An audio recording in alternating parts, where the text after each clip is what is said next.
Holy smokes, I feel like I'm coming to you from the Oregon Trail. Folks, meet Kevin here. It is the morning of March 18th, and like him or not, the New York Times just got a hold of this. The US government response plan. This is over 100 pages long, and inside of it are some really damning bits of information that are kind of scary. Folks, in this plan, it says, and I'll quote this issue will last 18 months or longer and could include multiple waves, resulting in significant shortages for the government, private sector, and individual US consumer.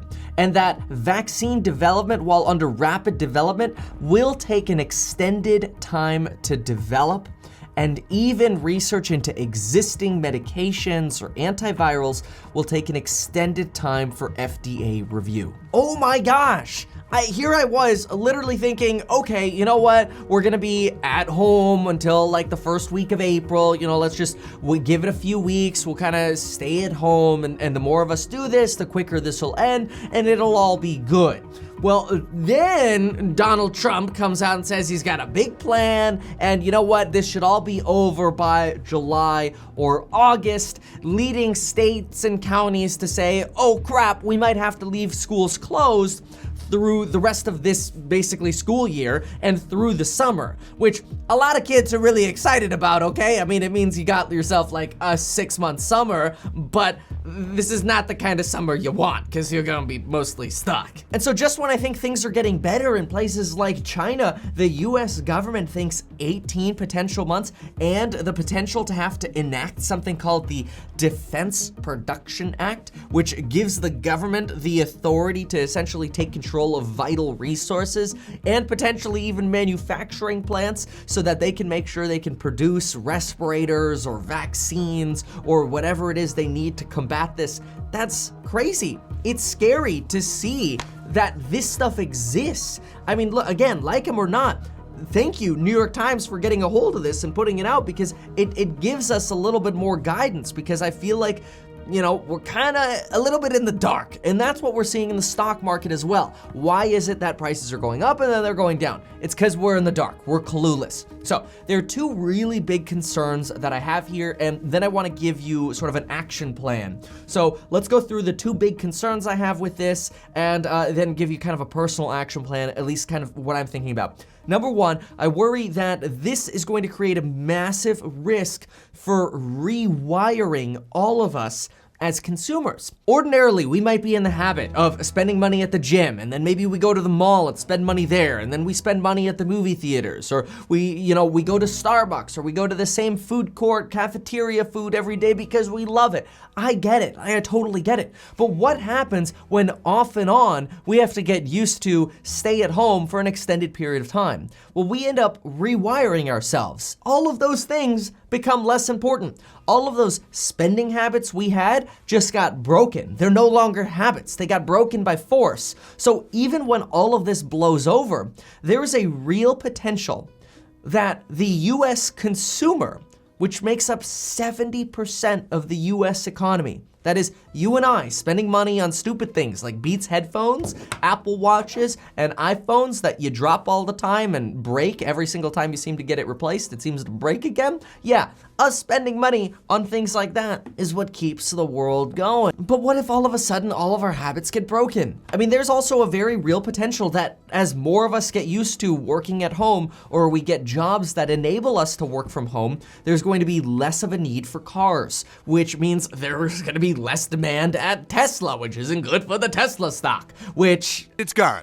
Well, it's gone anyway. What? This sort of breaking the consumer impact is something that is totally not priced into the markets right now. I personally don't believe any of us have even considered that potential, and that's scary to me. Now, another thing that's scary to me is that the government's probably going to push stimulus hardcore. But what does stimulus mean? If every American gets $1,000, what are we probably gonna do? Well, A, we're probably gonna stick it into a savings account, or B, we'll pay off debt. As much as the government thinks we're gonna take a stimulus check and go spend money on watches and Beats headphones, if we're getting rewired, we're probably not gonna spend money like they think we will, especially at a time like this when there's not only clear uncertainty, but we're being told one thing, and then in the background, we're getting leaked reports that are telling us totally different things.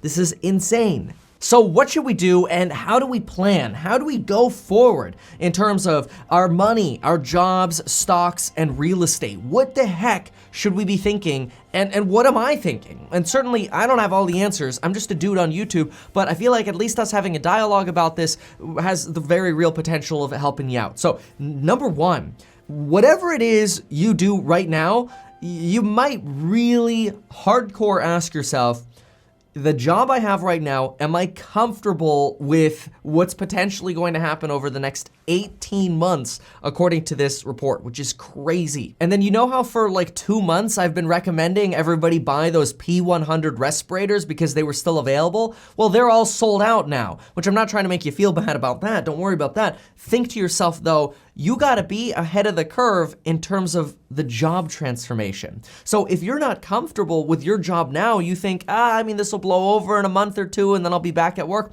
That's fine. That's best case scenario, right? I think that's what we're all hoping. I secretly am hoping that tomorrow somebody discovers a vaccine and that gets massively produced, and in 3 months this whole thing is totally blown over with and all stocks skyrocket again, and we all had a cool little opportunity to go buy some stocks on red days, and the people who bought are like, oh yay, cool, we did well, and all the people who held on to their put positions are like, oh crap, lost all that money I made really quickly, and everything's back to normal. That's, I think, what a lot of us are hoping. But hope and what might actually happen can sometimes be two very different things. So this is where I recommend watch the video that I made yesterday on 13 potential jobs that could be very powerful during this kind of crisis. So now might be that perfect time to study a side hustle, to get into a side hustle, to get into a side gig that's going to be profitable for the long term during this period of time. Even if it means you're sitting at home looking for deals to wholesale because you want to analyze some really good real estate investment opportunities,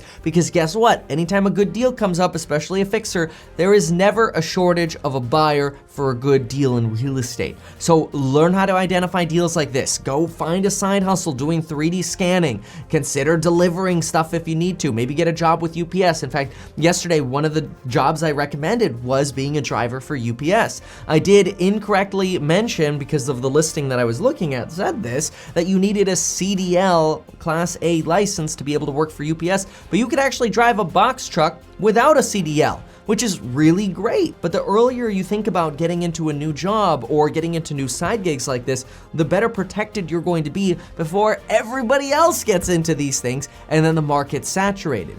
You want to get in while the jobs are available, not when all the jobs are gone. I think that makes sense, but this to me just made that a lot more urgent. So we know we have a big potential impact to consumers. We know we have a big potential impact to our government in terms of the amount of debt that they're gonna take on. There's a good chance we'll even go towards negative interest rates. It wouldn't surprise me if we start looking a whole lot like a European economy, which is slower growth and lower rates and lower returns on our investments. Wouldn't surprise me at all.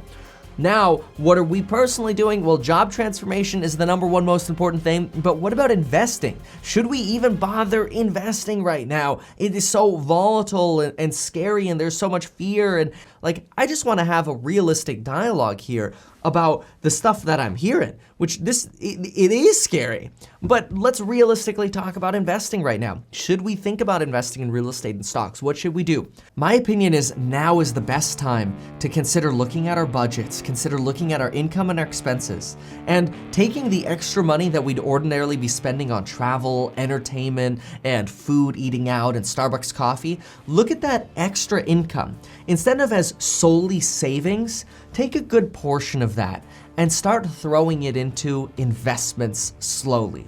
Just make sure that every time you buy a stock, you don't fall victim to thinking, all right, well, I'm just gonna put this money in and I'll sell it in 6 months. I'm just gonna buy a house right now and I'll be able to sell it in 2 years and flip it for a big profit. If right now you're going in speculating, I think you're setting up a recipe for disaster. But if you go in thinking, all right, we've got our income, we've got our job set, we're good, we're ready to ride this out for 18 months. Let's now take the extra money we'd ordinarily be spending as a consumer and throw it into investments on red days. You see a good fixer in real estate, you buy it. You see a good fixer stock, you buy it. If the value goes down a little bit, so be it. You're planning to hold for the long term. And when I say long term, I mean psychologically programming yourself to say, it's okay to buy a stock at $200 and then see it go down to $175 because you believe in the long run it's going to go up. Now, a lot of folks will look and say, oh, but Kevin, I mean, if I'm looking at a stock at $200 and it's gonna go down to $175, why wouldn't I just wait? And I get it, that's a perfectly rational opinion. But usually what happens is when we're thinking, well, I'm just going to wait, is we never end up starting. And what's gonna happen is in 5 years, we're gonna be looking back going, dang, I should have just invested. I shouldn't have waited. Who cares if the stock was 200 or 175? I was fearful at buying it at $200 because then if it went down, all my friends would have laughed at me because they would have bought it for 175 and I would have paid $200. Who cares? Screw everybody else. Get in the habit of taking that extra money that you're saving right now and start investing so you at least are making purchases and you've got your mindset dedicated to placing money into the market. But only do this if you're comfortable with your job, if you're comfortable with your reserves, your income and expenses, and you're not gonna need to touch your investment money for the next 5 years plus. If you're comfortable with that, know that I'm investing. So hopefully the advice in this video helps you out. I am personally nervous about this report, but I'm still investing. With that said, thank you so much for watching. Follow me on Instagram, and hopefully there's better news tomorrow.